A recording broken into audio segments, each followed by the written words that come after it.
संभल में एक पत्रकार ने एक मंत्री से केवल यही तो सवाल पूछा था कि हमारे क्षेत्र में जो विकास के वादे किए थे वो पूरे क्यों नहीं कर रहे हैं आप, बताओ, उसे जेल भेज दिया।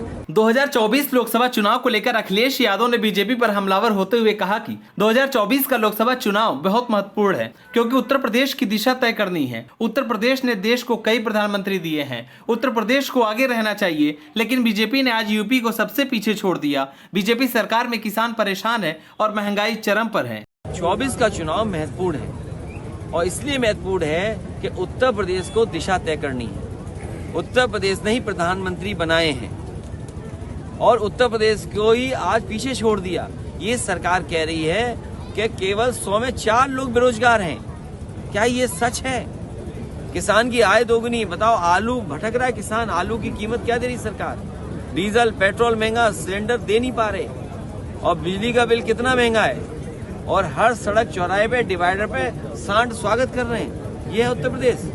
वहीं अखिलेश यादव ने संभल के पत्रकार की गिरफ्तारी को लेकर कहा कि जब पत्रकार ने मंत्री जी से सवाल पूछा तो उसे जेल में डाल दिया गया। दरअसल राज्य मंत्री गुलाब देवी चंदौसी कोतवाली के बुद्धनगर खड़वा गांव में 11 मार्च को सोत नदी पर चेक डैम निर्माण शिलान्यास कार्यक्रम में पहुंची थी। इस दौरान स्थानीय पत्रकार संजय राणा ने मंत्री से विकास कार्यों पर सवाल पूछा तो मंत्री ने पहले नाराजगी भरे लहजे में पत्रकार को धमकाने की कोशिश की और बाद में भाजपा युवा मोर्चा के जिला महामंत्री शुभम राघव ने पत्रकार के खिलाफ मंत्री के कार्यक्रम में हंगामा करने, मारपीट, गाली गलौज और धमकी देने के आरोप में मुकदमा दर्ज करा दिया, जिसके बाद पुलिस ने बिना देर किए संजय राणा को गिरफ्तार कर लिया। अखिलेश यादव ने इसे असंवैधानिक बताया। संभल में एक पत्रकार ने एक मंत्री से केवल यही तो सवाल पूछा था कि हमारे क्षेत्र में जो विकास के वादे किए थे वो पूरे क्यों नहीं कर रहे हैं आप, बताओ, उसे जेल भेज दिया। क्या ये संविधान से चल रहे हैं लोग, कानून से चल रहे हैं? ये बीजेपी सच नहीं सुनना चाहती। अगर कोई लोकतंत्र में और खासकर हमारा पत्रकार भाई अगर कोई खबर सही चलाना चाहेगा तो बीजेपी के लोग प्रशासन के इशारा कर देंगे कि इसको जेल भेज दो, झूठे मुकदमे लगा दो, हत्या हो जाएगी, हत्या कर देंगे, लेकिन धारा 302 नहीं लगेगी। और जिसने कुछ नहीं किया होगा उसे मारपीट से लेकर के गंभीर धाराएं लगा देंगे। क्या जो संभल में पत्रकार था, मंच में मारपीट की थी, वो सब देखा है सबने, उसमें मंच की मारपीट की धारा लगा के जेल भेज दिया।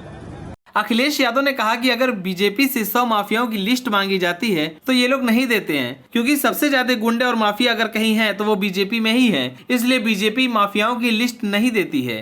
पार्टी की सरकार में 100 माफियाओं की सूची कभी नहीं आएगी, 10 माफियाओं की सूची कभी नहीं आएगी। इसलिए नहीं आएगी क्योंकि जब भी सूची जारी होगी उसमें भारतीय जनता पार्टी के लोग सबसे ज्यादा होंगे।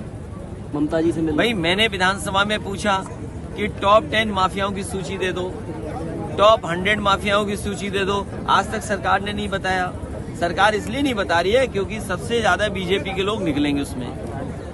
आज आप बताइए मैनपुरी में जमीन कौन कब्जा कर रहा है, गैर कानूनी काम मैनपुरी में कौन कर रहा है? सब बीजेपी के लोग।